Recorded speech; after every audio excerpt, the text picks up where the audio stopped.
Friends, the biggest adventure you can take is to live the life of your dreams, said Oprah Winfrey, an American talk show host. The opposition dreamt of ousting the incumbent government. PM Modi dreamt of Ab ki baar 400 par. That is how conscientious the voters are, how discerning they are. It is now more than a year since the new government is settled. Let's see what it means to the ruling party and that to the opposition. Though the opposition's ranks have swollen, them remaining together for 5 years will be a challenge, with the power glue being absent. If anything, the general elections have proved again that the corridors of power go through UP. For the record, the BJP won about 235 seats on its own, but is heavily dependent on its coalition partners for seeing them through the 5-year term. However, the chosen partners are extremely unlikely to break away, and hence the government, though functional with other partners, is most likely to sail through. Winning elections often requires innovative and disruptive strategies to break through the noise and appeal to voters in new and compelling ways. Both the PM and the opposition did all of that. The psephologists and scores of journalists, some true and some pretending, have purportedly chaffed through loads of data to predict numbers that were sometimes funny and many times clairvoyant and motivated. No wonder their clairvoyance just went for a toss.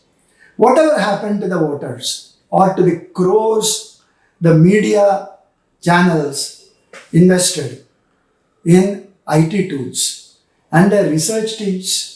Whatever happened to their conscience? Both the incumbent party and the opposition have lessons to learn from the general elections if they are to not just stay in power, but to come back to power again. Speak of the development work. The BJP must realize that bashing the opposition constantly can only have diminishing returns for the people have everyday issues to contend with. Playing on the sentiments of the people too doesn't connect unless the core issues are addressed. Ensuring public perception is inclusive, and must reach the marginalized and underrepresented groups needed hard work on the ground. By far, the BJP has come with flying colors on all the aspects mentioned. The India Alliance, on paper, had multiple parties, sometimes with completely contrary views and ideologies, most regional satraps coming together, ostensibly to replace the incumbent government.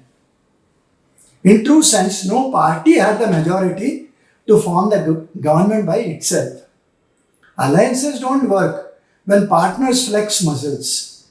Unfortunately, when crumbs are shared on the nuisance value brought on the table, can they hold together?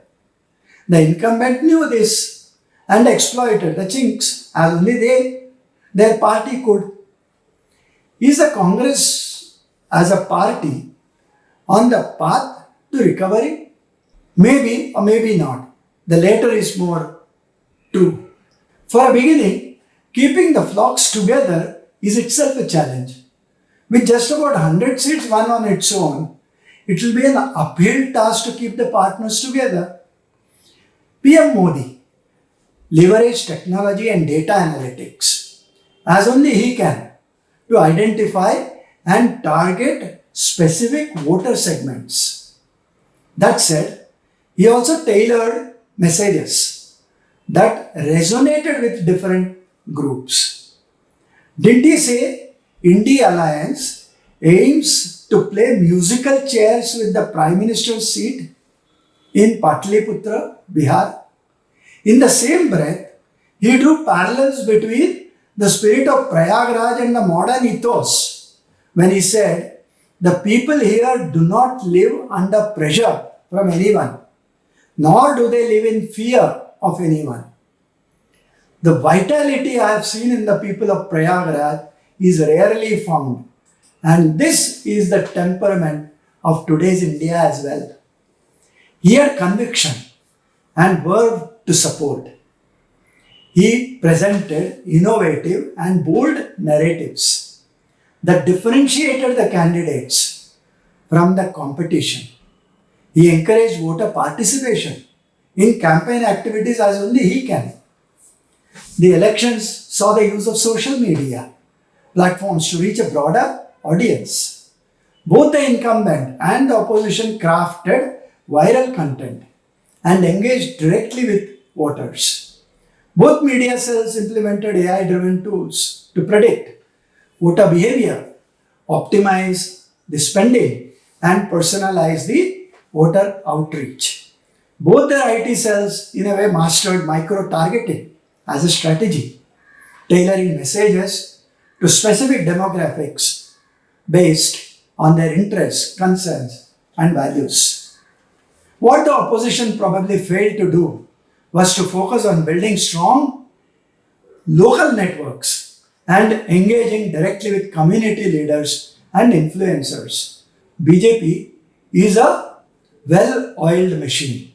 It has created a robust volunteer network to facilitate door-to-door canvassing, phone banking, and community events. Opposition lacked a compelling story.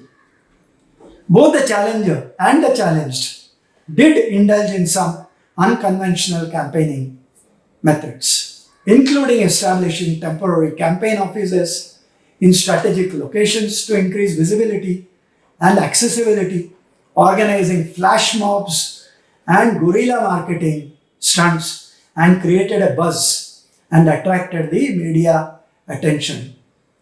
They also engaged voters in the policy making process by crowdsourcing ideas and involved them in the development of the campaign platforms itself and sought endorsements from influential figures, celebrities, and social media influencers to reach wider audiences.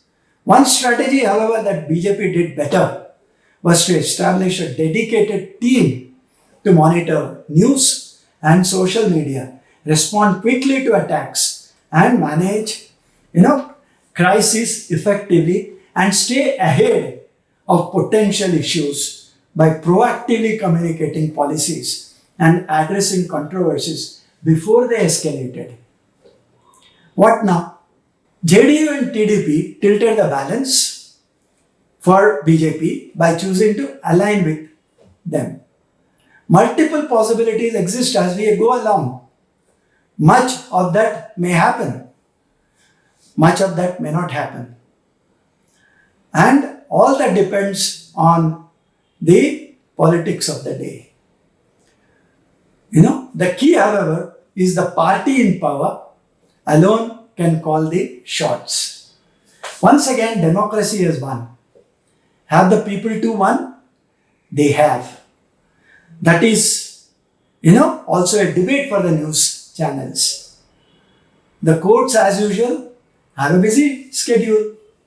With the opposition bringing in new, ways of showing how they were pushed around. But that's the story. Now, why all this after 1.5 years?